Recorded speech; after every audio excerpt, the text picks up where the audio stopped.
ইনকিলাব মঞ্চের মুখপাত্র শরীফ ওসমান হাদি ইতিমধ্যে সন্ত্রাসীদের গুলির ঘটনায় মৃত্যুবরণ করেছেন। ইন্না লিল্লাহি ওয়া ইন্না ইলাইহি রাজিউন। আমার জানা বিষয় হলো, শরীফ ওসমান হাদির এই মৃত্যু কি শাহাদাতের মৃত্যু হিসেবে গণ্য হবে? প্রিয় দর্শক, কোন মানুষের মধ্যে যদি আল্লাহর সন্তুষ্টি লাভের আশায় মানুষের কল্যাণ সাধনা, ইনসাফ প্রতিষ্ঠা করা, মুসলিম মিল্লাতের চেতনা ধারণ করা এবং মানুষের অধিকার আদায় করার মানসিকতা থাকে এবং সেটার জন্য তিনি যদি লড়ে যান, সংগ্রাম করে যান, এমত অবস্থা যদি তার এই চেতনার কারণে তিনি আক্রমণের শিকার হন এবং মারা যান, সন্দেহাতীতভাবে তিনি শাহাদাতের মর্যাদা লাভ করবেন ইনশাআল্লাহ তাআলা। ইমানদারের মধ্যে যদি আল্লাহর সন্তুষ্টি লাভের জন্য জীবন বাজি রাখার মানসিকতা থাকে এবং তার অসৎ কাজে বাধা প্রদান, অন্যায়ের বিরুদ্ধে তার প্রতিরোধ এবং ইনসাফ প্রতিষ্ঠার মানসিকতা লালন করার কারণে তিনি যদি আক্রমণের শিকার হন,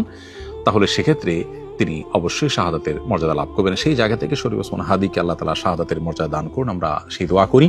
আর এমনিতেই নবী সাল্লাল্লাহু আলাইহি ওয়াসাল্লাম বলেছেন, মান কুতিলা দুনা দামিহি ফাহুয়া শাহীদ। যে ব্যক্তি কারোর হাতে খুন হয়েছে, জীবন রক্ষা করতে গিয়ে তার জীবন খুন হয়েছে, অর্থাৎ সাধারণ ধস্তাধস্তিতে অথবা কোনো ডাকাতের হাতে মারা গেছে, সেও শাহাদাতের মর্যাদা লাভ করেন। তাহলে সেক্ষেত্রে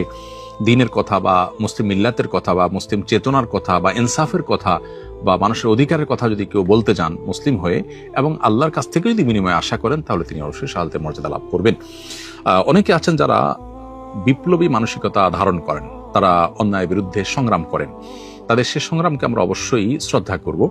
কিন্তু তার মধ্যে যদি আল্লাহর প্রতি বিশ্বাস না থাকে অথবা তিনি যদি এই সংগ্রামটা করেন তার মানবিক চেতনা থেকে শুধুমাত্র, এর জন্য তিনি আল্লাহর কাছ থেকে কোনো বিনিময় আশা করেন না, আল্লাহর সন্তুষ্টি লাভের আশা করেন না, কোরআন হাদিসের নির্দেশনার কারণে করেন না, তাহলে সেক্ষেত্রে তার এই আত্মত্যাগটা শাহাদাত হিসাবে বিবেচিত হবে না।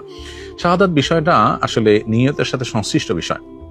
কেউ যদি আল্লাহর সন্তুষ্টির আশায় জীবন বাজি রাখেন, যা করেন তা আল্লাহকে খুশি করার জন্য করেন, তার জীবন মরণ আল্লাহর উদ্দেশ্যে যিনি উৎসর্গ করার জন্য প্রস্তুত থাকেন, তাহলে সেক্ষেত্রে তিনি শাহাদাতের মর্যাদা লাভ করেন।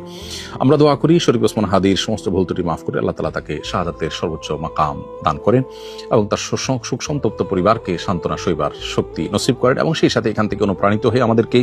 আল্লাহর সন্তুষ্টির লাভের আশায় জীবন বাজি রাখার মানসিকতা আমাদেরকে ধারণ করার তৌফিক দান করুন। বস্তুবাদের এই পৃথিবীতে আমরা বেশিরভাগ মানুষ দুনিয়ার মোহে এতটা মোহাবিষ্ট হয়ে গেছি যে আমরা প্রত্যেকটা মানুষ শুধু বাঁচার জন্য সংগ্রাম করি এবং মরতেই যখন হবে তখন আল্লাহর রাহে আমি জীবন বাজি রেখে যেন মরতে পারি, আমি যেন অন্যায়ের বিরুদ্ধে কথা বলতে গিয়ে যেন আমার মৃত্যু হয়, আমার মৃত্যুটা যেন শাহাদাতের মৃত্যু হয়, আল্লাহর সন্তুষ্টি লাভের আশায় যেন আমি জীবন বাজি রাখতে পারি, সেই চিন্তা, সেই চেতনা আমাদের প্রত্যেকটা মানুষের মধ্যে থাকা দরকার, এজ এ ইমানদার মধ্যে থাকা দরকার। আল্লাহ রাব্বুল আলামিন শরীফ ওসমান হাদির